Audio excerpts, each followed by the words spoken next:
On July 16th, 1903, the Austrian poet and novelist Rainer Maria Rilke wrote a letter responding to a request he had gotten from help from a young man who was really struggling to decide on the direction in his life. At the time, he was a young soldier, and his desire was to be a poet. And so he was really struggling, where do I go in this world? And I'm paraphrasing now, but and this is a quote from Rilke's letter to the young poet. "You are so young, so before all beginning, that I would like to beg you to try to love the questions themselves as if they were locked rooms or a book written in a very foreign language. The point is to live the questions, and then perhaps someday, far in the future, you'll live your way into the answer." So the point to perhaps then someday, far in the future, you will gradually live your way into the answer. Well, I'm going to talk briefly in this talk about asking deep questions and the kind of questions that people in the Seattle and King County area have asked over the last many decades that have prepared the way for the work that's happening now, but also many questions that are still yet can't be answered. And part of in preparation for this event, I worked with Sylvia Cantor, Mary Embleton, Ellen Gray, Sharon Lerman, got input from Ann Schwartz and other friends to draft a chronology. It's called a Legacy of Action, and it's a chronology of 100 major food policy milestones over the last 60 years in Seattle and King County. And this was posted 2 days ago on the Tilth Alliance blog. So it's tilthallianceblog.org, and or you could just do a search for a Legacy of Action. And this is a working document, and we welcome input on it. Now I'm going to highlight just 3 events that are chronicled here that are out of my own personal experience. I was born on the Nisqually Plateau, about 50 miles south of here in October 1947. And I grew up in the small town of Stillicum on Puget Sound. And growing up, I asked the kind of questions that young people had asked. And I was still holding those questions in terms of where do I go with this life when I was on the staff of the Environmental Symposium series at Gonzaga University in the summer of 1974. On July 1st, 1974, the Kentucky poet and novelist and philosopher Wendell Berry was the speaker at the Agriculture for a Small Planet Symposium. And at that symposium, he gave his landmark Culture of Agriculture speech, which just seared its way into my heart. A few days later, almost 71 years to the date after Rilke had written his letter to the young poet, Wendell sat down and wrote a long letter to the young people that he met in Spokane, encouraging us to really appreciate the experience we had, the opportunity we had as part of organizing that symposium series. And he raised the question, is there a chance that you young people, could help to bring together the various branches of what he saw emerging as the constituency for a better kind of agriculture.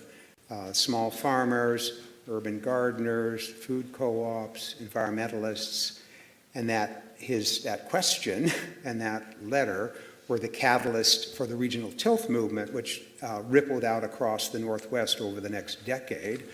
44 years later, that is still echoing with strong tilth organizations in Oregon, in Seattle with the major urban agriculture centers here, the statewide Tilth Alliance, and then independent tilth organizations on Whidbey Island and in the Snoqualmie Valley.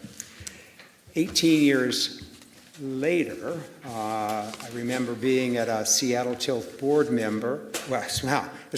Tilth board meeting in fall of 1992 when Chris Curtis came with the question of how do I attract farmers to participate in a market in the University District.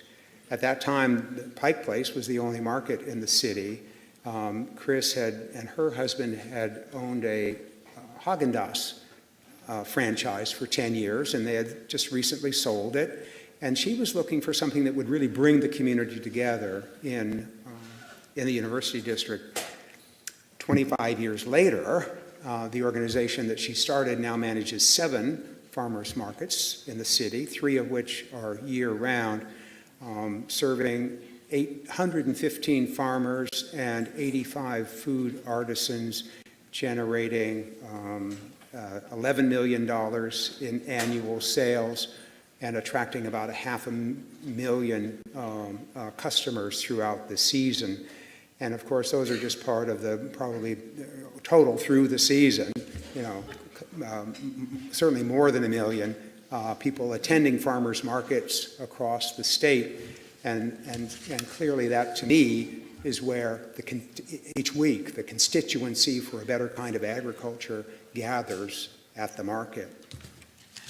In 2005, I was working on a water conservation project with the city of Seattle, Seattle Public Utilities. And Shirley Axelrod, who was a senior waste reduction planner, planner for the utility, asked the question, is there a way that the utility, out of its mission of waste reduction, could help serve the local food movement? And the utility had documented that 30% of the city's commercial waste was food. 10% of that at the time of disposal was edible. What many people don't know, people in this room don't know, is that every time you put something in the garbage in Seattle, it goes on a train that goes a few hundred miles south to a landfill in the desert in eastern Oregon. And so how do we get the food off the train? That was kind of the mantra, get the food off the train. And out of that, we developed the Seattle Food Recovery Program.